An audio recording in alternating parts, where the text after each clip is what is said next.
এনারা ফার্স্ট ফ্লোরে বারকে এক্সটেন্ড করছিলেন, সেই জন্য কিছু প্লাইউড অর কম্বাস্টেবল মেটেরিয়াল ফার্স্ট ফ্লোরে হোল্ড ছিল।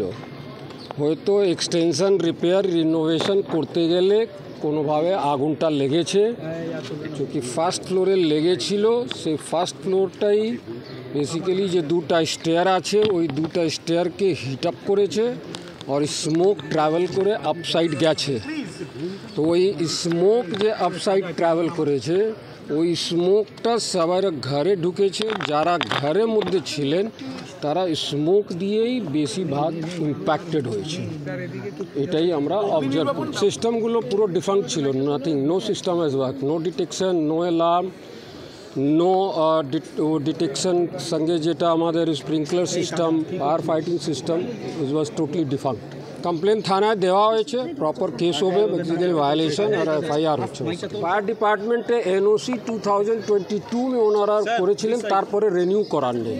লাস্ট যেটা আমরা পাচ্ছি সেটা 22-তে পাচ্ছি, সেটা প্রথম দিকে। লেকিন তারপরে যে রিনিউয়াল হয়নি, আর সিস্টেমগুলো সব ডিফেক্ট ছিল, কোনো সিস্টেমটা কাজ করছে। মামলা করে দেওয়া হয়েছে, তো মামলা অলরেডি দায়ের হয়ে গেছে, এফআইআর করা হয়েছে।